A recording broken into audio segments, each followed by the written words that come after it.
இந்த போர்வெல்லில் தான் மோட்டர் சிக்கிருச்சுங்க. இதை சிக்கினதை தான் நம்ம வெளியே எடுக்கிறதுக்கு வந்திருக்கிறோம். அந்த ஃபுல் வீடியோவை பின்னாடி போடுறோம். போர்வெல் என்னென்ன பிரச்சனை ஆகுது, அதை எப்படி சரி பண்ணிக்கலாம் அப்படிங்கிறத ஃபுல் வீடியோவில் சொல்லியிருக்கிறேங்க.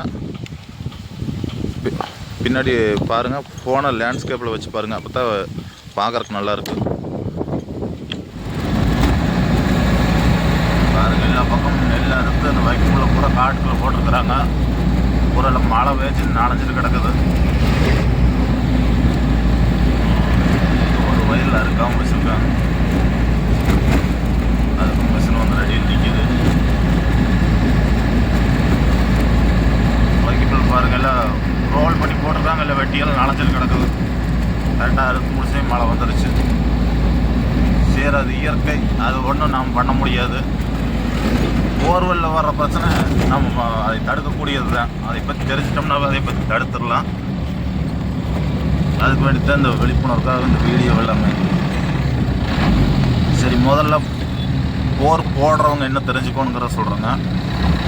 அதாவது முதல் போர் போடலாம் அப்படின்னு நீங்கள் ஐடியா பண்ணிட்டீங்க அப்படின்னா போய் இன்ஜினியர்கிட்ட சொல்லுங்கள், இந்த மாதிரி போர்வெலுக்கு கொஞ்சம் இடம் விட்டுரு அப்படின்னு. ஏன்னா நாங்கள் பார்த்துட்டு வர பிரச்சனைக்கு அந்த மாதிரி போய் நாங்கள் அந்த போர்வெல் போய் பார்க்கும்போது ரொம்ப செவுத்தோரத்துலேயே ஏதாவது இருந்துட்டா அப்புறம் அந்த போர்வெல் நாங்கள் வேலை செய்ய முடியாமல் போயிடுது. புதுசாக போர் ஓட்டி லட்சக்கணக்கில் செலவு பண்ண வேண்டியதாக இருக்குது. இல்லாட்டி அந்த செவத்தை பூரா இடிக்க வேண்டியதாக இருக்குது. அது என்னைக்கு இருந்தாலும் ஒரு நாளைக்கு போர்வெல் பிரச்சனை வேண்டும். எல்லா மிஷினரி ரிப்பேர் ஆகிற மாதிரி, எல்லா வண்டியும் ரிப்பேர் ஆகிற மாதிரி ஒரு நாளைக்கு போர்வெல்லும் பிரச்சனை வேண்டும். அது ரிப்பேர் ஆகாமல் ஆயுஸ்க்கு ஓடிக்கிட்டே இருக்குதுன்னு நினைக்காதீங்க. என்றைக்கு இருந்தாலும் ஒரு நாளைக்கு மண் உழுகு, கல் உழுகு, ஏதாச்சும் ஒரு ரிப்பேர் ஆகுது. அந்த அன்னைக்கு அப்புறம் அந்த போரை ரெடி பண்ணும்போது பார்த்திங்கன்னா பூரா செவத்து அடிக்கணும். அப்புறம் செவத்துக்கு இடிக்க முடியாத அளவுக்கு வந்துருச்சு அப்படின்னா கண்டிப்பாக போர் புதுசாக போடணும். லட்சக்கணக்கில் செலவு பண்ணுறது தயார்னா அப்புறம் நீங்கள் பாட்டுக்கு ஏதோ ஒரு இடத்துல போர் ஓட்டிடலாம். முறையான பிளானோட போர் போட்டிங்கன்னா பின்னாடி இந்த மாதிரி பிரச்சனை ஆகும்போது அதை சரி பண்ணிக்கலாம். நிறையா போர்வெல் அந்த மாதிரி வீணாக போயிருக்குதுன்னு நாங்கள் பார்த்துட்டு வந்த வரைக்கும்.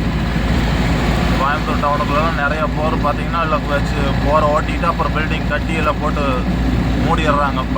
படிக்கட்டு கடியே செவுத்தோரமாக இப்படியெல்லாம் வச்சு போரை ஓட்டி மூடி வச்சிடுறாங்க. அது ஒரு 4-5 வருஷம் ஓடிட்டு ரிப்பேர் ஆகி அப்புறம் வெளியே பார்க்கும்போது வரல அப்படின்னா நாங்கள் போய் அப்புறம் அந்த படிக்கட்டெல்லாம் இடிக்க வேண்டியதாக இருக்குது. அதனால் முதல் போர் போடணும்னு தெரிஞ்சு நினைக்கிறவங்க மெயினாக போருக்கு இடம் விட்டுருங்க. பாருங்க, வந்துட்டான் இந்த இடத்துல சொன்னாங்க. பார்க்குறக்கே நல்லா இருக்குது.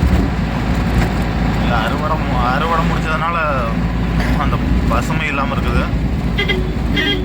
வாங்க, ஒரு நாளைக்கு வந்து பார்த்தீங்கன்னா இது மினி கோடம்பாக்கம்னு சொல்லுவாங்க. மினி கோடம்பாக்கம் நிறைய படம் எடுத்திருக்காங்க இல்லையா. 80s 90sலாம் ராமராஜ படம் நிறைய எடுத்துருக்குறாங்க. எல்லாமே ஹிட்டான படம். என்ன காரணம்னா இந்த ஏரியா அப்படி பச்சை பசையான்னு இருக்குது. வந்தீங்கன்னா ஒரு நாளைக்கு அப்படியே பார்த்துட்டு போகலாம். அடுத்த டைம் நாற்று வச்சதுக்கப்புறம் நான் இன்னொரு வீடியோ போடுறேன். இதில் வரும்போது சூப்பராக இருக்குது. இன்னும் பார்க்குறக்கு அந்த பனி பேஞ்சிட்டு இருக்கிறதுனால அந்த மலங்காடு தெரியல. மலங்காடு எல்லாம் தெரியும் போது இன்னும் பார்த்தோம்னா இன்னும் சொர்க்கம் மாதிரி இருக்குது. அத்தானிக்கு பக்கமாக வந்தாச்சு. அப்படியே வீடியோ பாருங்கள். அத்தானி வந்துட்டாங்க. அத்தானியிலேருந்து அந்தியூர் போகிற ரோட்டில் போயிட்டுருக்குறோம். டைம் எவ்வளோ வச்சு மணி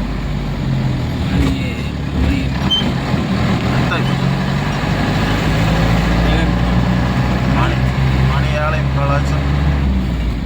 போகிற ஓட்டுறதுக்கு வண்டி வந்து ரெடியாக நின்றுருக்குது. இத்தனை தண்ணி இருக்க ஏரியாவிலையும் போகிற ஓட்ட வண்டி இருக்குது. வரும் போர் என்னைக்கு இருந்தாலும் எங்கேயா இருந்தாலும் தேவை கண்டிப்பாக. போர் வெள்ளம் முடிஞ்ச வரைக்கும் பத்திரமா பார்த்துக்குங்க.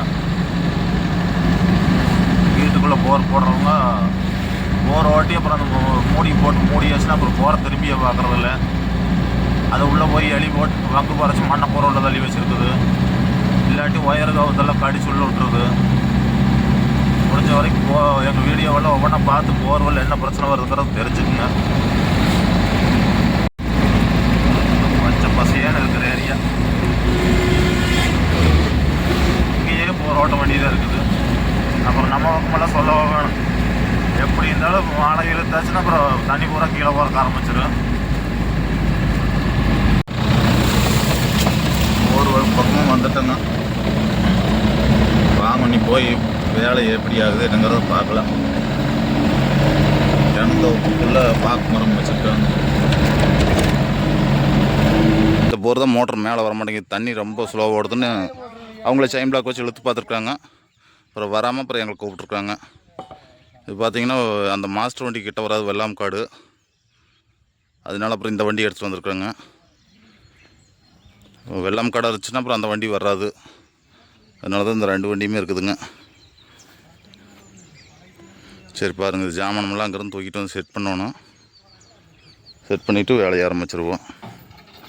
மொத்த போரோட ஆழம் 600 அடி, 550 அடி மாட்டியிருக்காங்க. அப்புறம் மழை பெஞ்சு தண்ணி வந்திருக்கு, இப்போ தண்ணி மேலேயே கிடக்குதுங்கிறாருங்க தோட்டக்காரரு. அப்புறம் இழுத்து பார்த்துருக்காங்க, தண்ணி ரொம்ப மெதுவாக வருதுன்ட்டு இழுத்து பார்த்துருக்காங்க, மோட்டர் மேலே வரல. அப்புறம் தான் நம்மளை கூப்பிட்ருக்காங்க. பாருங்கள், ஃபுல் வீடியோ பாருங்கள். வந்து எல்லாம் ஜாமானம் ஏற்றி நிறுத்துறாங்க.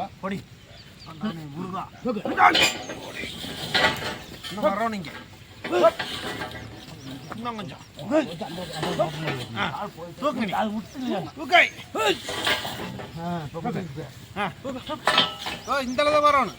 சரிப்பா சரிப்பா தூக்குங்க.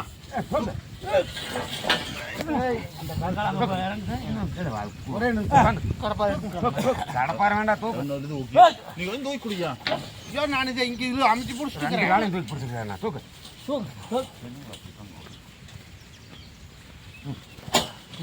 தூக்கலாமா?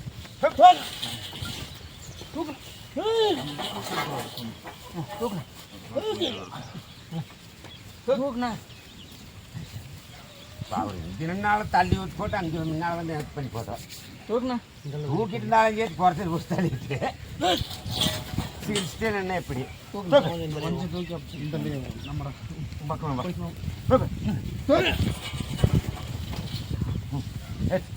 இன்னும் இங்கே வரோம். வர வர வாங்க.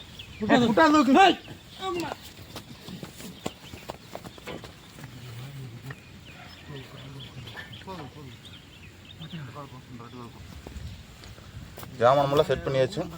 இன்னும் க்ரீன் தூக்கிட்டு வந்து இங்கே மாட்டணும். இதெல்லாம் கொஞ்சம் சிரமமான வேலை. வண்டி கிட்ட போலின்னு எங்களுக்கு இந்த வேலையெல்லாம் கொஞ்சம் அதிகமாக வாங்கி போடும்.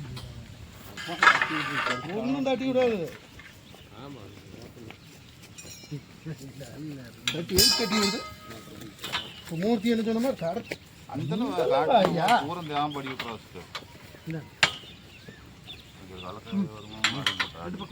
கொஞ்சம் அந்த தள்ளி வேணும். மட்டம் பண்ணிட்டு அப்புறம் வேணும். அப்புறம் இருண்ணா என்ன வெறி சேவைன்னா வரட்டு தூக்கிட்டு போய் அடித்தம் போடுவாங்க.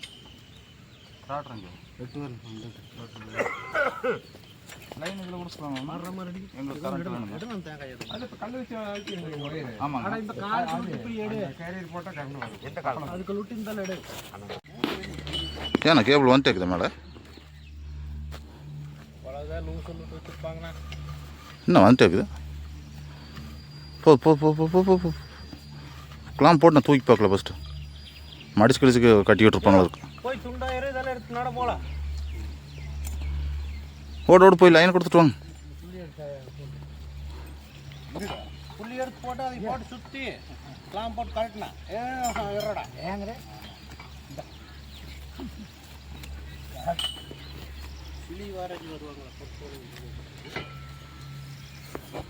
ஊரை கல்லக்கா போட்டிருக்காங்க.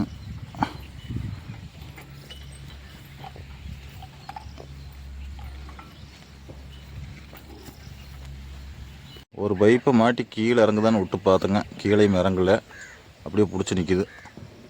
அதுக்கிட்ட சொல்கிறேங்க, தண்ணி வந்து போரில் எப்போவுமே கம்மியாக ஓடும்போது உடனே மெக்கானிக்கல் கூப்பிட்டு என்ன பிரச்சனைங்கிறத பாருங்கள். அப்படியே தண்ணி ஓட்டிகிட்டே இருந்திங்கன்னா அந்த உழுகிற மண் பூரா மோட்டர் மேலே ஃபார்ம் ஆகி அப்புறம் மோட்டர் மேலே வர மாட்டேங்க. போருக்கு தண்ணி வந்துச்சுனாலும் அது மண் கூடவே வரும். அது மட்டத்து வழியே வந்து மோட்டர் போட்டு மூடிக்கி. கரெக்டாக பாருங்கள், கல்லக்காய் போட்டிருக்காங்க. கரெக்டாக தண்ணி ஓட்டுற டைம் பார்த்து மோட்டர் ரிப்பேர் ஆகி போச்சு. நீ 2-3 நாளைக்கு தண்ணி ஓட்ட முடியாது. அதனால் முதல்லையே அதுக்கு எச்சரிக்கையை பார்த்துக்குங்க. தண்ணி கம்மியாக வருது என்னங்கிறத பாருங்கள். தண்ணி கம்மியாக வந்துச்சுன்னா உடனடியாக மெக்கானிக்கல் கூப்பிட்டு என்ன பிரச்சனைங்கிறத பாருங்கள். 1.5 இன்ச் யூபிவிசி பைப் போட்டிருக்காங்க.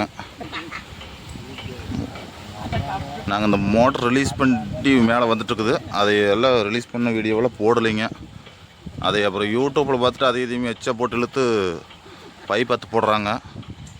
அதனால ஓரளவுக்கு வீடியோத்தை காட்டியிருக்கிறேங்க. போர் மோட்டர் ஸ்ட்ரக் ஆயிடுச்சு அப்படின்னா நீங்களாக ஒரு வேலை செய்ய வேண்டாங்க.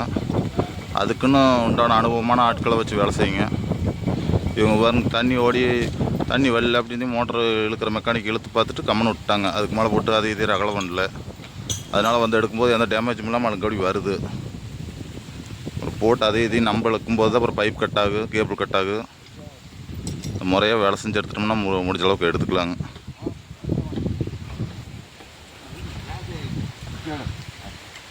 பக்கமாக வந்துருச்சு. பைப் பூரா பக்கமாக கழட்டியாச்சு. மழை வேறு வர மாதிரி லேஸ் தூரல் விழுகுது. அதுக்குள்ளே வேலையை முடிச்சு டக்டாக கிளம்பணும்.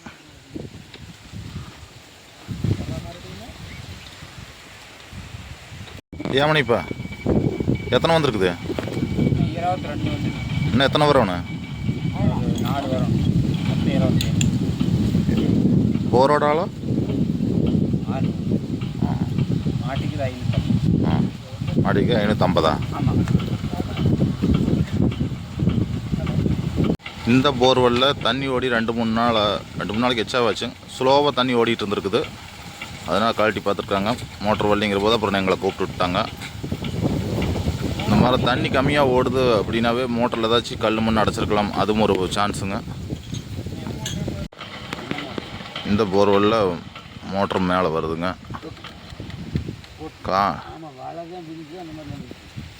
இன்றைக்கி வந்த வேலை நல்லபடியாக முடிஞ்சுங்க. அடுத்த வேலைக்கு கிளம்புறோம். வாழ்க வளமுடன். எல்லாம் பாருங்கள். நன்றி. ஃபோன் நம்பர் சைடில் வரும், பார்த்துக்கலாம்.